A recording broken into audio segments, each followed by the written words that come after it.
Saya Lydia Menulang akan menjelaskan tentang jaringan meristem. Jaringan meristem adalah jaringan yang sel-selnya mampu membelah diri dengan cara mitosis secara terus-menerus untuk menambah jumlah sel-sel pada tumbuhan.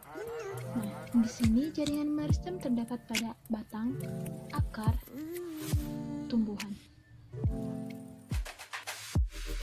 Ini merupakan gambar dari meristem yang akan terus membelah. Nah, bagaimana dengan pengertian dari jaringan meristem? Selanjutnya, kita akan membahas tentang ciri-ciri jaringan meristem. Silahkan disimak. Ciri-ciri jaringan meristem. Yang pertama, yaitu bentuk dan ukuran selnya selalu sama, yaitu berbentuk kubus. Yang kedua, dinding selnya tipis. Ketiga, selnya penuh dengan protoplasma. Yang keempat, isi sel tidak mengandung zat makanan. Yang kelima, sel muda dan belum mengalami diferensiasi atau spesialisasi, berdinding tipis, protoplasmanya banyak, vakuolanya kecil, inti besar, plastida belum matang, dan berbentuk sama ke segala arah. Dapat kita lihat pada gambar ini. Saya harap dengan penjelasan seperti itu, kita dapat mengerti. Selanjutnya, dari pengertian ciri-ciri, kita akan membahas fungsi jaringan meristem.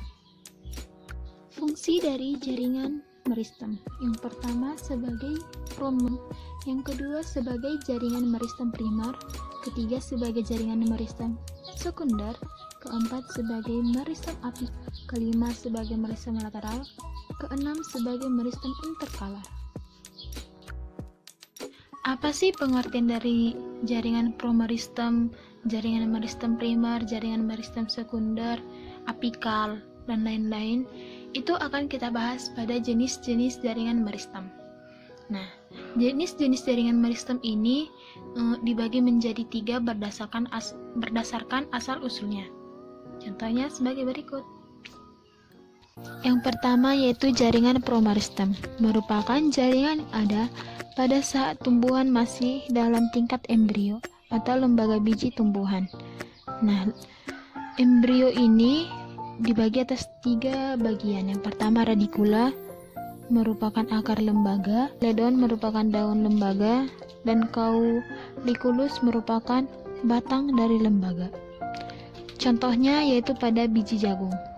Pada biji jagung hanya terdapat satu kotiledon yang sering dinamakan dengan sekutelum.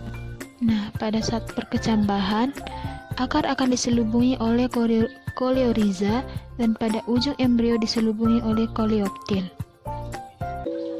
Perkecambahan adalah munculnya plantula atau tanaman kecil dari dalam biji yang merupakan hasil pertumbuhan dan perkembangan embrio.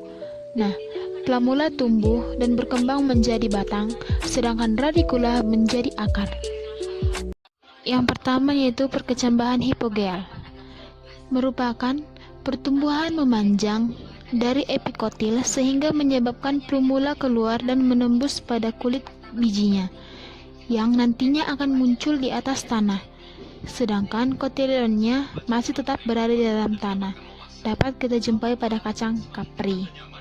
Nah, sedangkan epigeal merupakan tumbuh memanjang yang mengakibatkan kotiledon dan plumula sampai keluar ke permukaan tanah, sehingga kotiledon terdapat di atas tanah. Contohnya ini yaitu kacang tanah dan kacang hijau. Yang kedua, jaringan meristem primer, merupakan perkembangan lebih lanjut dari pertumbuhan embrio. Contohnya pada ujung batang dan akar. Meristem yang ujung batang dan akar disebut dengan meristem apikal. Kegiatan jaringan meristem ini menimbulkan batang dan akar semakin bertumbuh panjang. Yang ketiga yaitu jaringan meristem sekunder, merupakan jaringan meristem yang berasal dari jaringan dewasa dan selanjutnya berubah menjadi meristematis. Sel-sel jaringan meristem sekunder berbentuk pipi atau prisma yang di bagian tengahnya terdapat vakuola. Meristem sekunder terdapat kambium vesikuler dan intervasikuler. Selanjutnya kita akan membahas meristem berdasarkan letak posisinya. yaitu dibagi atas 3. Yang pertama, meristem apical. Apex pucuk adalah bagian yang tepat di atas primordium daun yang paling muda yang bersifat meristematis. Bentuk apex pucuk dari arah memanjang, pada umumnya sedikit cembung dan dapat berubah-ubah. Yang kedua, meristem interkalar. Bagian meristem apex yang sewaktu-waktu tumbuh terpisah dari apex oleh daerah-daerah yang lebih dewasa. Pada meristem ratelar, meristem ini termasuk kambium pembuluh dan kambium gabus yang menyebabkan pertumbuhan menebal dan melebas jauh dari apex. Ini merupakan gambar keseluruhan meristem berdasarkan letak posisinya.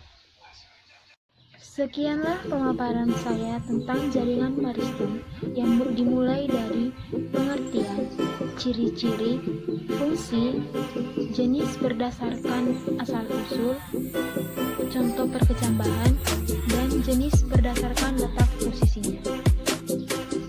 Saya akhiri presentasi saya. Sekian dan